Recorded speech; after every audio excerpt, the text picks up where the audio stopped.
Pada tahun 2021 yang lalu, tepatnya di Banggai, Sulawesi Tengah, warga yang tinggal di desa Lumbi Lumbia digegerkan dengan keributan yang terjadi di sebuah rumah yang ditinggali oleh sebuah keluarga pemilik kebun cengkih. Keributan yang sempat mengundang massa yang penasaran itu berakhir dengan tergeletaknya 3 orang yang menjadi korban. 2 diantaranya wanita dan 1 balita. Parahnya 3 orang yang menjadi korban itu masih punya hubungan persaudaraan dengan si pelaku, yang cuma dikarenakan masalah uang semuanya berakhir dengan tragis.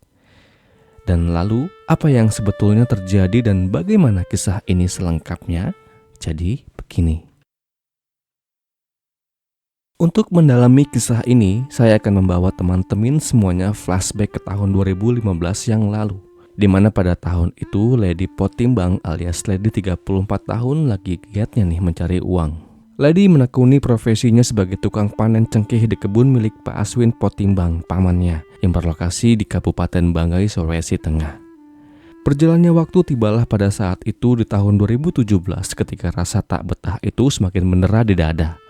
Pada kesempatan lain, Lady kemudian mendapatkan pekerjaan lain sebagai kuli bangunan di Luwuk. Dan dari hasil menjadi tukang bangunan itu, Lady mendapatkan upah 8 juta rupiah. Yang lalu ia gabung uang itu dengan uang upah petik cengkihnya sebesar 3 juta rupiah.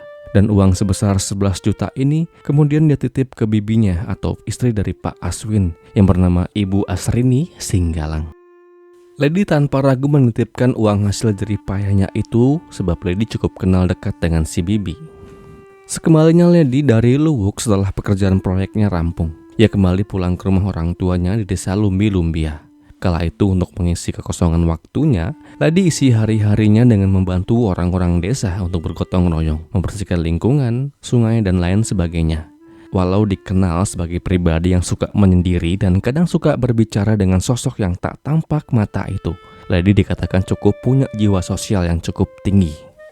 Selanjutnya di tahun 2018, Lady yang masih menganggur ini sempat bingung harus mencari kemana pekerjaannya. Sebab si mandor yang kala itu mengajaknya kerja di Luwuk tak pula menghubunginya untuk melanjutkan kerjanya sebagai kuli bangunan. Oh iya, selain bekerja sebagai kuli bangunan dan pemetik cengkih, Lady juga merupakan seorang yang piawai mencari madu di hutan. Yang lalu madu asli hutan Sulawesi itu ia kemas dan ia jual kepada siapa saja yang berminat membelinya. Dan kemudian dikarenakan sepinya lebah yang membuat sarang di hutan dan tak ada lagi pekerjaan sebagai kuli bangunan, kembalilah Lady menggeluti profesi lamanya sebagai tukang petik cengkeh di kebun milik sang paman Pak Aswin. Hari-hari yang dijalani Lady selama ia menjalani pekerjaannya sebagai karyawan petik cengkeh di kebun itu tampaknya tak ia jalani dengan sepenuh hati, sebab menurutnya job desk Lady hanyalah petik cengkeh pas masa panen itu tiba. Namun sebagai tuan tanah pemilik kebun, Pak Aswin tentu punya kebijakan sendiri untuk memberikan pekerjaan selain hanya petik-petik saja. Toh masa panen tidak saban hari datangnya. Lalu daripada hanya berdiam diri saja di kebun, maka Pak Aswin memberikan pekerjaan lain di kebun itu, seperti ambil air di sungai, mengambil bahan makanan, membuat atau memperbaiki tangga untuk kebutuhan petik cengkih dan lain-lain di luar pekerjaan petik. Nah, pekerjaan di luar job desk inilah yang membuat Lady nggak betah di dalam menjalani pekerjaan yang semestinya ia syukuri dengan setulus hatinya.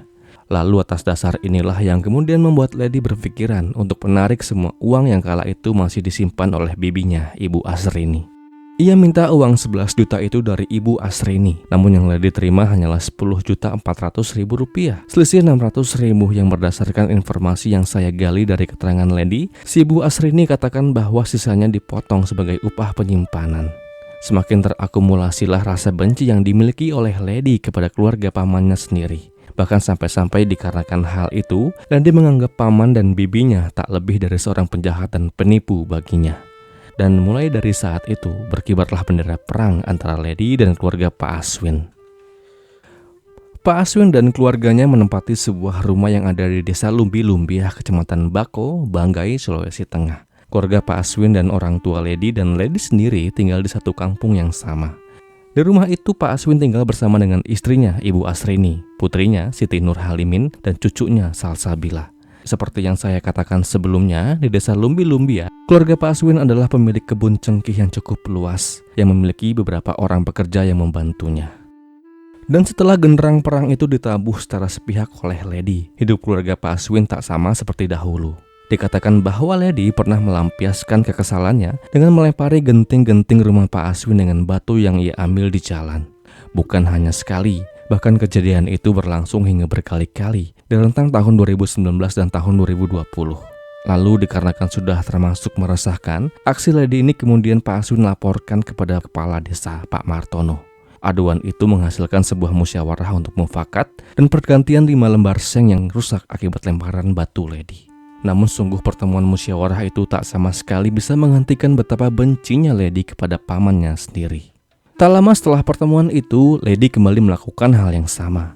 Kali ini selain genting, Lady juga melempari tembok-tembok rumah Pak Aswin hingga kenyamanan Salsabila 4 tahun menjadi terganggu akibat lemparan-lemparan batu itu.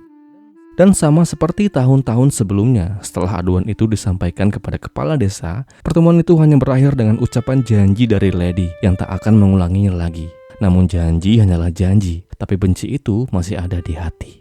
Asik.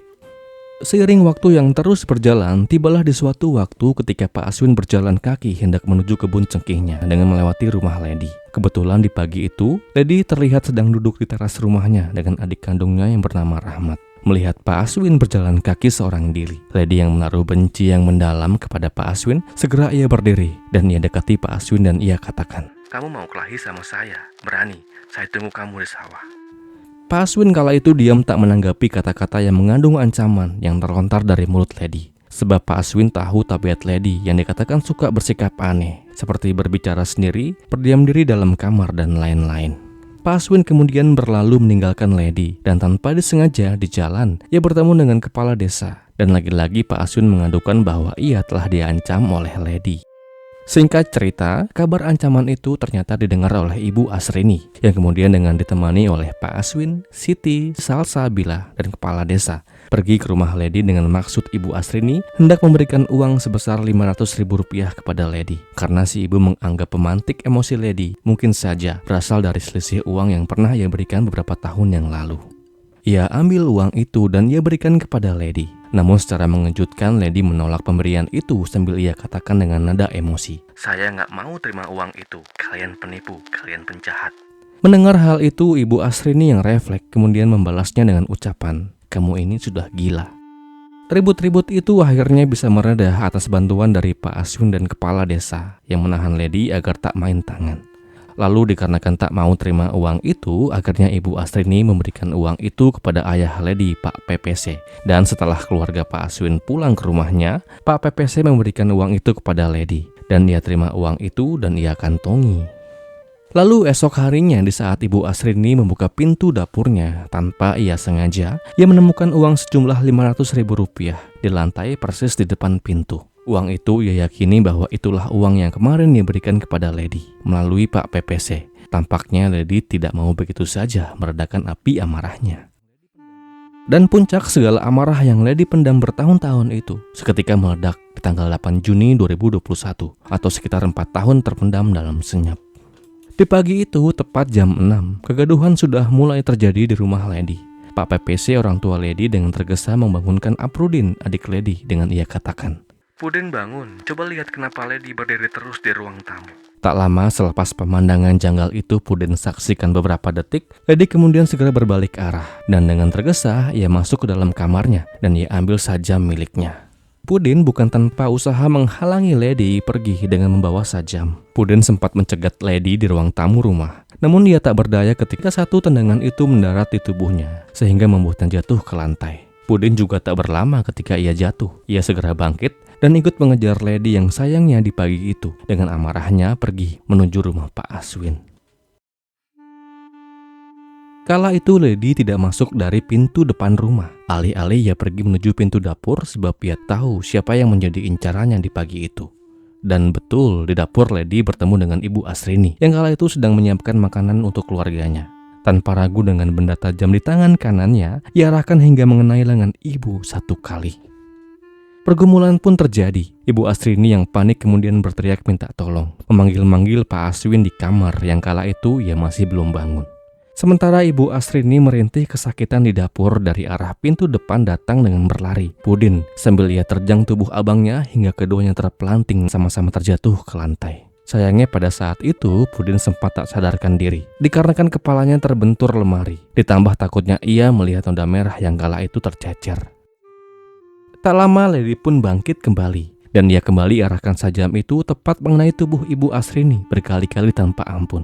Tak kuat, si ibu kemudian dipanggil Tuhan Yang Maha Kuasa. Saya ucapkan duka yang mendalam. Lady yang masih emosi segera menghampiri Pudin yang masih tergeletak di lantai. Ia ayunkan sajam itu ke arah tubuh Pudin, namun beruntung arahan itu meleset dan hanya mengenai lemari yang ada di sampingnya. Tak mau berlama Pudin yang sudah sadar, ia bangkit berdiri dan berlari menyelamatkan diri. Di teras rumah ia katakan Pudin sempat bertemu dengan Siti Nurhalimin, putri Pak Aswin dan Ibu Asrini. Pudin sempat memberi peringatan kepada Siti agar jangan masuk ke dalam rumah, dikarenakan Lady nggak bisa dikendalikan. Mendengar perintah itu, Siti segera menjauh.